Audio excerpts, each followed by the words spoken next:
السلام عليكم ورحمة الله تعالى وبركاته بالمشتركين أو على المشتركين الكرام والأوفياء للقناة. كنرحب بكم اليوم في فيديو جديد ووصفة جديدة. كنتمنى إن شاء الله وكنطلب الله سبحانه وتعالى تكونوا كلكم بخير وتكون الظروف ديالكم على أحسن ما يرام، ورمضان مبارك عليكم جميعا. وصفة اليوم وصفة للسحور اللي كتخلينا ندوزو يوم الصيام أو النهار بدون إحساس لا بالجوع ولا بالعطش. نمشيو على بركة الله نحضر معكم هذه الوصفة اللي كتجي رائعة لا في المذاق ولا في بسم الله على بركة الله. اللهم صل وسلم وبارك على سيدنا وحبيبنا وشفيعنا محمد وعلى آله وصحبه أجمعين. اللهم إنك رزقتنا ومنحتنا نعم كثيرة لا تحصى ولا تعد، فنسألك يا رزاق يا كريم أن تحفظها لنا من الزوال. كناخدو الطنجرة إن شاء الله، كنوضعوا فيها قليل من زيت المائدة، عود من القرفة، بعض الحبات من القرنفل، بعض الحبات من الهيل، أوراق الرند أو أوراق الغار، ثم حبة من نجمة الأرض. كناخدو كذلك بصلة كبيرة اللي قطعناها قطع صغيرة، ثم 7 فصوص من الثوم قطع صغيرة كذلك. كنستمروا في التحريك على نار متوسطة حتى كيتغير لنا لون البصل والثوم.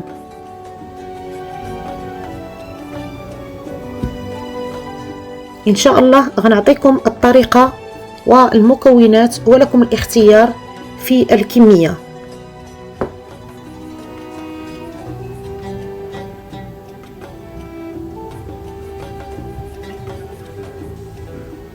بعد ما تغير اللون البصل والثوم أصبح ذهبي، نضيف حبة من الجزر مبشورة بشكل طولي. ممكن كذلك نضيف الفطر الأسود المجفف بعد ما نغسلوه جيدا بالماء الفاتر، هو كذلك يعطي نكهة وطعم رائع جدا. من بعد إن شاء الله كناخدو إناء كنوضعو فيه كمية من الماء البارد، ثم كنضيفو كوبين كبيرين من الأرز نوع بسمتي أو الأرز اللي كيكون أبيض اللي كيطلق واحد النشا واللي كيكون معلك. كوب كبير كذلك من مزيج من عدة أنواع الأرز، كيكون فيه أرز أسود بني وأصفر. كنمزجو هاد الأنواع ديال الأرز جيدا في الماء البارد، نصفيه، ثم غنضيف عليه الماء الفاتر وينقع لمدة 10 دقائق.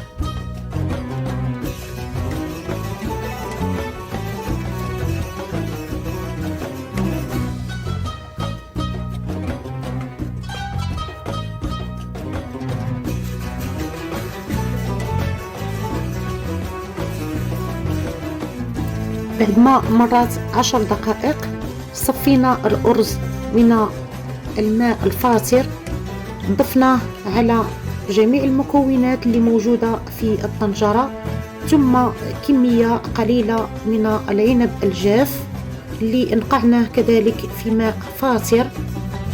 غنمزجوا المكونات مع بعضها البعض لمدة دقيقتين.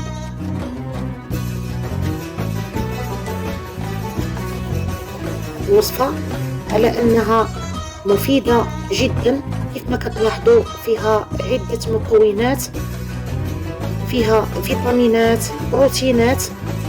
ثم كنضيف الملح على حسب الذوق مع التحريك المستمر دائما على نار متوسطة.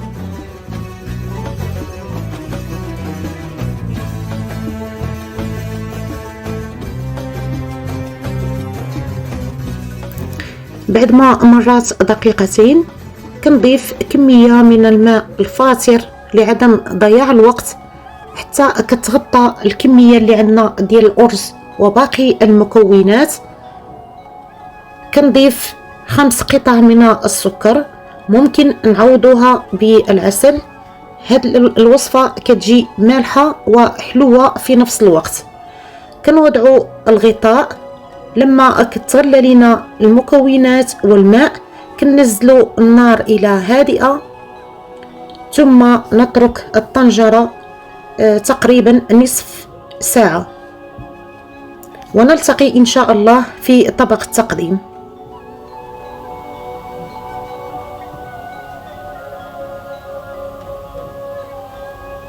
الوصفة اللي اقترحت عليكم اليوم كيف ما كتلاحظوا جات رائعة في المنظر، أما المذاق كنتمنى إن شاء الله تجربوها وتتركوا التعاليق تحت الفيديو.